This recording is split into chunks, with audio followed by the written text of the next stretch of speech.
It's Breaking the News with Ray Bradshaw. Hello, I'm Ray Bradshaw and this is Breaking the News, the show that breaks this week's news and asks 4 opinionated panellists to put it back together again.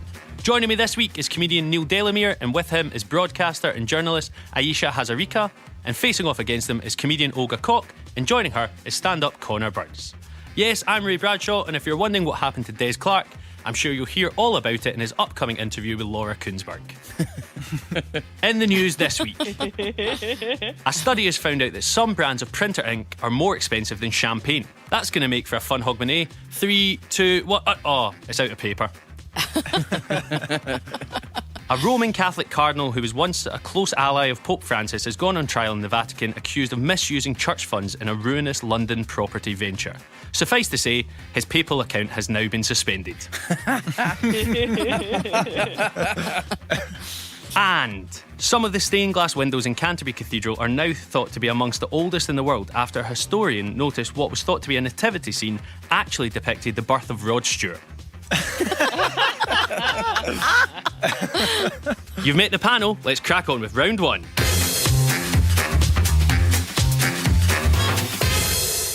This is the broken news round, where our teams have to guess 2 major stories of the week that have been mashed together into one single news headline. Neil and Ayesha, can you tell me the first story? The First Minister won dressage bronze to become the most decorated British female Olympian ever. It's fired an outbreak of optimism in Bute House. Well done to her. But that confidence was tempered with caution. Some Scots will be in action tomorrow. That's 90% of the adult population. Neil, any ideas what that story was? I think, Ray, that might be about the Olympics. Yes, it's the news that the 2020 Summer Olympics got underway in Tokyo this week, a year later than planned because of the pandemic. Tom Daley finally ended his wait for an Olympic gold, winning the 10-metre synchronised diving. On the podium, he had tears in his eyes. I always get that from the chlorine too, Tom. My top tip? Goggles. So, Neil, have you been watching the Olympics? I've been watching some of it, but I do have better things to be doing than staying up all night and cheering on whoever's against GB, you know. So, I mean, I have been watching some of it. I like the new sports. One of the skateboarders was 13 who won an Olympic medal, which I think is amazing. I really hope that she's like... Because what do you do when you're 13? Like, everything is downhill from there. I really hope she gets jaded by 14 or 15 and she's just drunk on Capri Sun, just snorting baby bells off a PS5 going, I could have had a legacy. I could have had a legacy. But addiction came for me. Fortnite. Oh, I could have got more medals. But so I'm enjoying kind of the novelty of that sort of stuff. Ayesha, what about you? Have you been watching the Olympics? I have a wee bit. The truth is, if I wanted to feel depressed about watching really thin young people in swimsuits, I'd just watch Love Island. I'm actually watching a lot of Love Island. I don't have time to do Love Island and do the Olympics. Olga, have you been watching the Olympics? Honestly, as a Russian person, it's always a sort of bittersweet situation because you guys are all competing in sports, and to us, it's how far you can push the human body through drugs. Olga joining us here from the Russian Comedy Committee, as was not allowed. Connor, Olympics fan? Yeah, I've been watching loads of it. I think it's great. I think all the wee political messages and stuff that have been happening. I really liked how China on some of their uniforms put like a phoenix on it to signify, you know, the way they've come back from the pandemic. I thought it'd be really cool to see Team GB do the same, like celebrate how we've bounced back by doing the ribbon routine with toilet roll. We've got loads now. What do you make of Team GB's performance so far?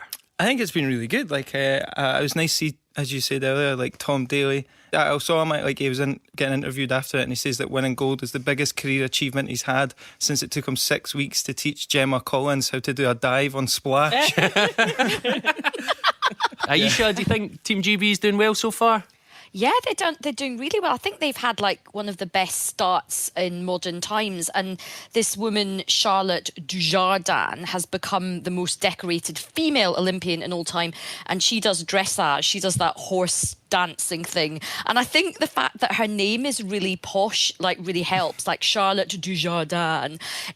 You can't imagine someone called Senga Humby doing the dressage, really. Do you know what annoyed me though about the story about Charlotte Dujardin is in the interview it said Dujardin took her personal haul of medals to 6 after a bronze in the dressage, as if the horse done nothing. Neil, what do you think should be an Olympic sport? I was reading about the climbing, right? And there was a line in the article that said athletes will take part in all climbing disciplines, bouldering, speed and lead. And I thought, that's not all climbing disciplines. All climbing disciplines should be bouldering, lead, speed and social.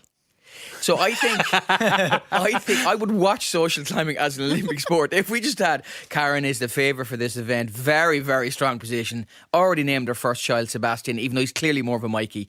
She's doing very well, still pretend to like aubergine. Had a bit of a knock in the heat when she pronounced it Ocado instead of Ocado, but she's really doing well. Olga, what about yourself? What do you think should be an Olympic sport that currently isn't? I think American elections should be an Olympic sport. Because people only care about them every 4 years, and Russians rig and cheat the whole thing anyway. Connor, what do you think should be an Olympic sport? Oh, I'd like to see, it's not a new sport, right, but there's been a bit of controversy because there's no men's Team GB football team this year because all the nations couldn't agree on a team. So I think just rather than have no team, we should just let like one of the Sunday League teams represent us. Like, could you imagine how amazing it would be if you just saw Big Gav, the electrician from Coatbridge, score an absolute worldie in the semi-final, only to be ruled out of the final because he only told his missus he'd be away for the weekend. Amazing. And the medals for the Olympics this year, I don't know if you've seen this, the medals for the 2020 Olympics are constructed from materials that would have been destined for landfill. So they're including small electronic devices, mobile phones and England's Euro 2020 medals. So, which I always thought, that is a joke I can get behind. So the Olympic Games is the right answer. Neil and Aisha, you get 2 points for that. Olga and Connor, what was the other story we were after? Is it the vaccine rollout? Yes, it's the news that almost a third of younger adults are still unvaccinated despite all over 18s being offered a first dose vaccine appointment. First Minister Nicola Sturgeon said the uptake figures for the vaccination programme overall had been quite extraordinary, despite concern at the apparent reluctance of some younger people to have the jab. Olga, are you surprised that some 18 to 29-year-olds seem hesitant to get vaccinated? No, I just feel like what 18 to 29-year-olds are most scared of is clinginess. So if someone's texting you every time, night and day, saying "come over, I have something for you," I would absolutely. The last thing I would want to do is respond. And is it even odder for yourself, Olga, when you find out people don't want to take the second shot? Yeah, especially like it was a one-time thing, and now you're still texting me. I am not texting the NHS back. Connor, what about yourself? Are you surprised 18 to 29-year-olds seem hesitant to get vaccinated? Not really. I think it's quite simple though. If you want 18 to 29-year-olds to take a vaccine, just get a guy in a bucket hat to offer it to them in a club toilet. Job done. Just a big sign, just a huge sign outside Revolution that says free shot on entry. It would be done in a week. I mean, you've just got to mix the vaccine with lip filler and then get Kylie Jenner to be the spokeswoman, right? Yeah. What about yourself, Aisha? Are you surprised 18 to 29-year-olds seem hesitant to get vaccinated? No, because I think most young people think Delta variant is a contestant on Drag Race. The other thing that I thought was interesting about the story is apparently the worst place in Scotland for the second jab is Edinburgh. And I suspect that's because they're busy making their own homegrown organic gluten-free batch for round 2. Edinburgh's the worst place in Scotland for COVID vaccination rates. The NHS said they'd like to roll out more mobile centres, but they can't afford the parking. So, shame. I live in Edinburgh and it is a very hoity-toity city. So I just think it's the idea, that most people that live in Edinburgh, the fact that you might have to go into a community centre twice is just abhorrent.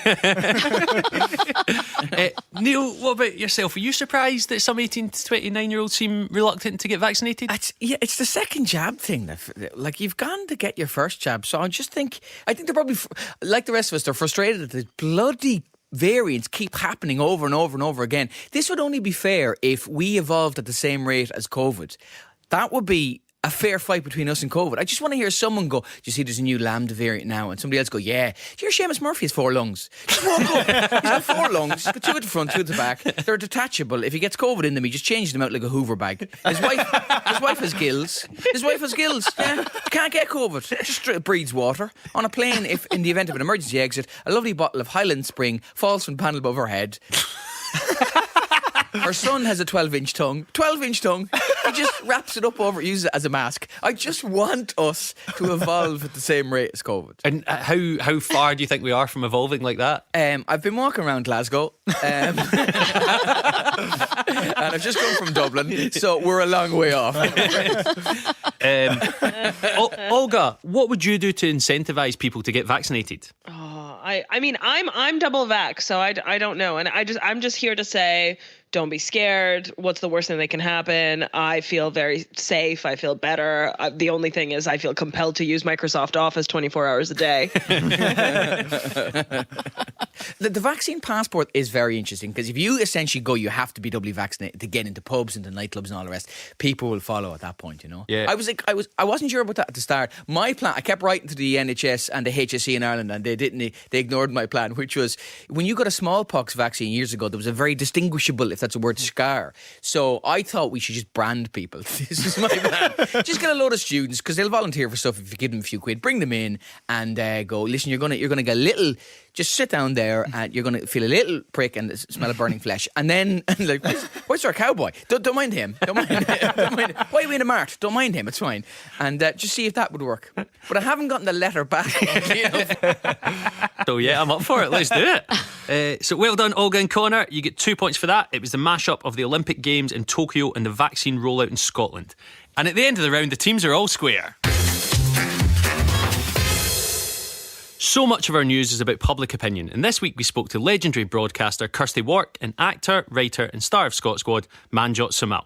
Olga and Connor, what story do you think Kirsty is on about here? I actually thought I saw Charlie Chaplin walk down the street last week. Things are really changing in Glasgow. Normally I'd be kind of scared seeing tanks in George Square, but not these days. I think that could draw a crowd.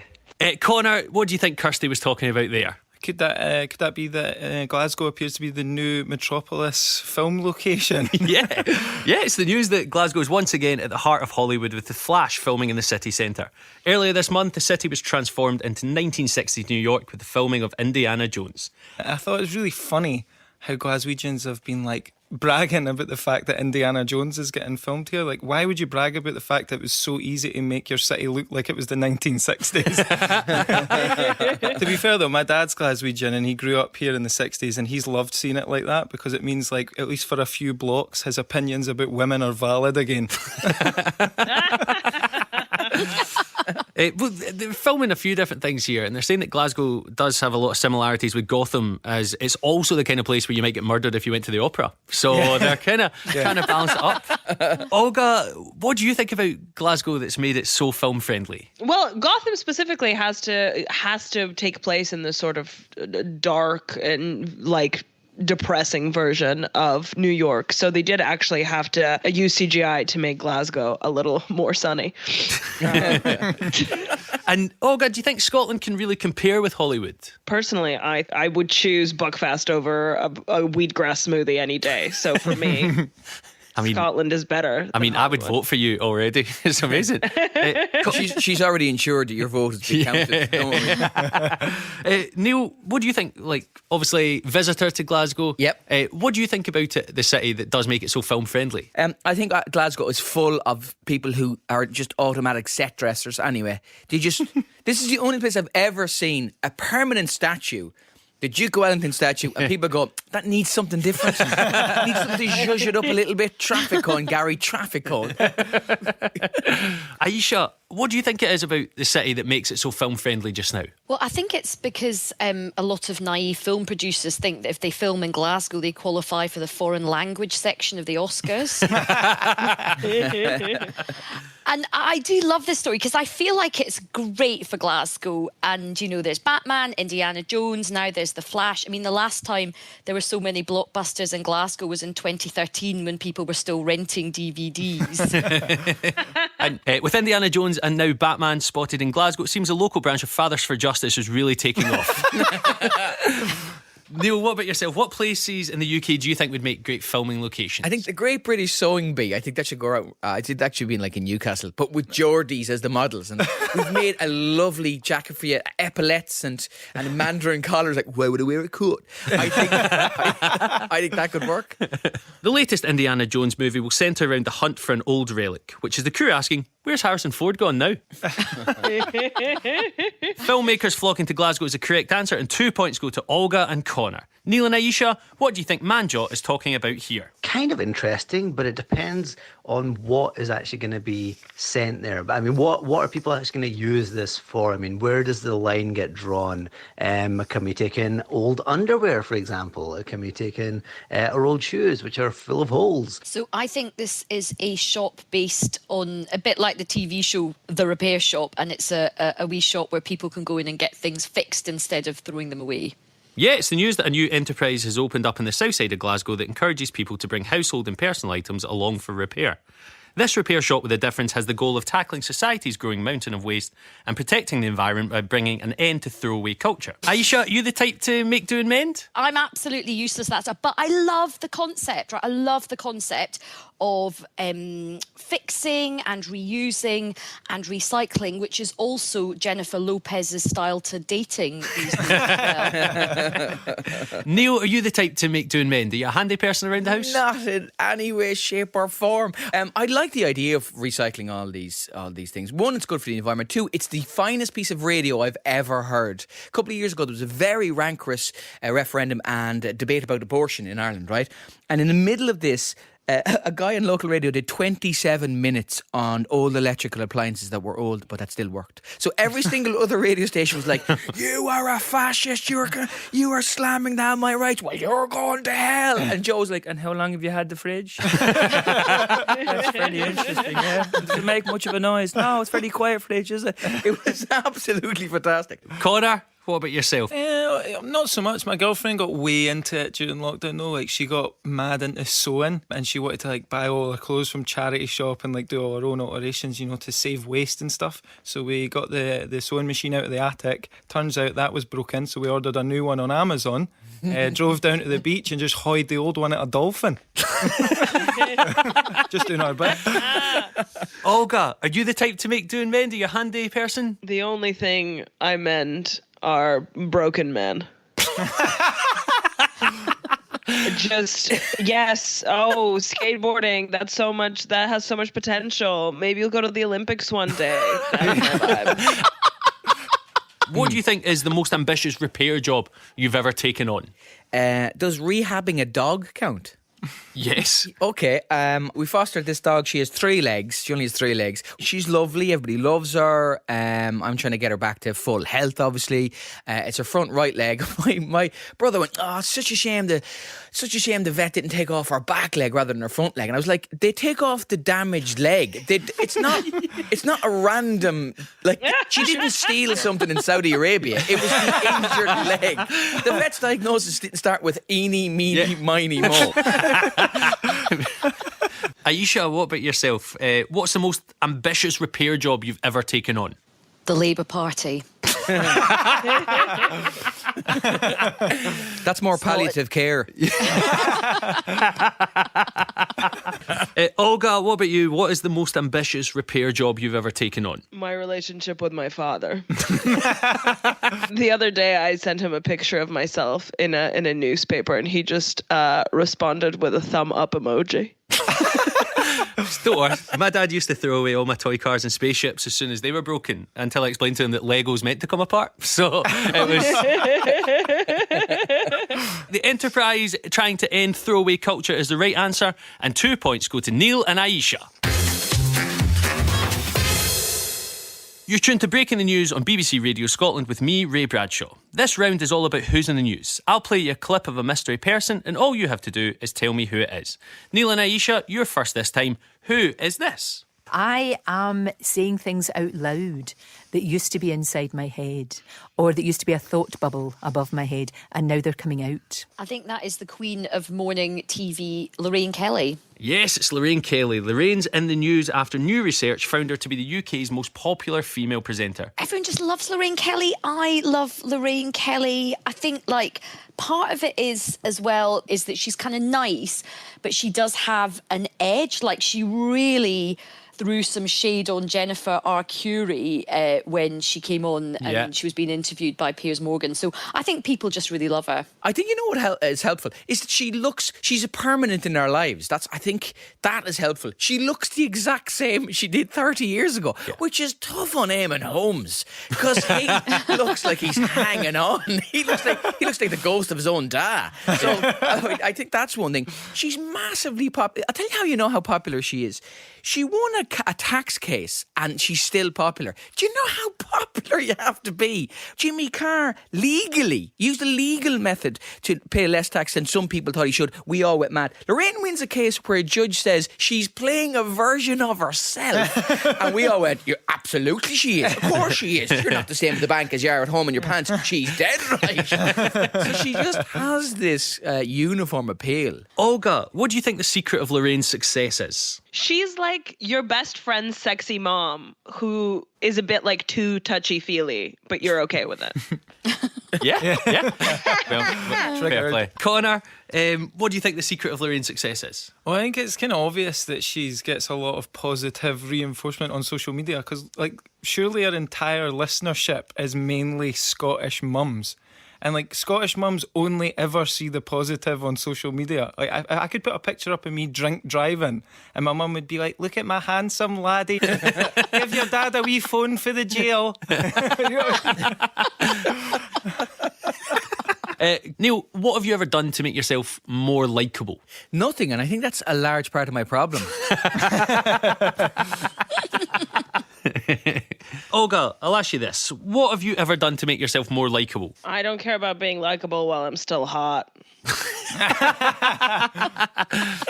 Aisha, what have you done to make yourself more likeable? Try to make friends with Lorraine Kelly. Well, I've been on a show a few times and she is so nice. Like, she's so nice in real life as well. But see, when you're talking about you were on her show, she's famously asked a lot of easy questions. Did you find that when you were on, or did you think, this is a tough interview? Well, it wasn't exactly Paxman.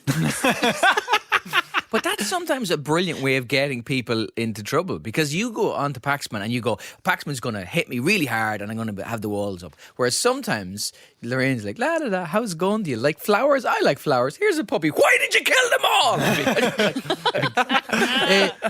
Okay, Olga and Connor, now it's your turn. Who is this and why are they in the news? I rode a bicycle from Paris to Calais, which is 185 miles, and then rode the channel along with there's me, Freddie Flintoff, Davina McCall and Denise Lewis. Does this have to do with the new Doctor Who announcement? Yes, it does. It's John Bishop. John Bishop is set to join Jodie Whittaker for the next series of Doctor Who that will premiere in the autumn. And it's also been revealed that Jodie Whittaker will be stepping down from the role next year. Olga, is it a shock to see John Bishop in Doctor Who? Can I abstain as a person who doesn't watch Doctor Who and had to Google who John Bishop was? Connor, Connor, is it a shock to see John in Doctor Who? No, I think it's actually great to see a Scouser in Doctor Who, like, because now it's, the Daleks are going to be the second hardest characters to understand. Aisha, do you think it's a shock to see John Bishop in Doctor Who? No, I was fully prepared and ready for John to travel back in time to save Liverpool's status as a World Heritage Site. It's also, I think it's a really good coup for Doctor Who as well, because previously Doctor Who could only go forward or backwards in time. But now they've got a bishop in the TARDIS, they can go diagonally. So that's my favourite one. As somebody who grew up outside of the UK, the elf fascination with Doctor Who, I don't quite understand. Have you ever tried to explain it to somebody who's not from the UK? It's No. a Time Lord who's 2,000 years old, who can regenerate as anybody in the world, Caucasian, and only ever been a woman once for some reason, and lives in a police phone box that you don't find anymore, and fights shuttlecocks. Really angry shuttlecocks. Like in my lifetime, they started it with David Tennant, who is a celebrated Shakespearean actor, then Matt Smith, who went on to be in The Crown. Like the last time I saw, I think Bradley Walsh was in it. And everyone went mental because there was a female Doctor Who, but no one seems to bat an eyelid that the most evil force in the universe is a kitchen bin with a plunger stuck to it. It's basically R2-D2 with Braille on him. That's what a Dalek is. Aisha, do you think comedians make natural actors? I suppose comedians are used to dying and then regenerating every night. So I suppose Neil, what about yourself? Do you think comedians make natural actors? Well, do you believe me when I say I'm very happy for John?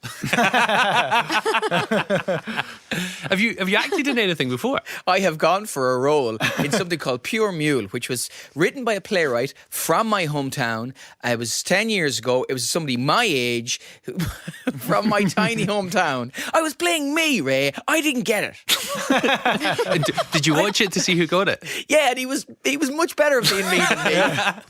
It was good earlier as well. I feel your pain. We got a clip from Manjot Samal and Scott Squad, a show that I've been in 3 times and cut from 3 times. So pretty good ratio. What's Ray like as an actor? Consistent. Yeah.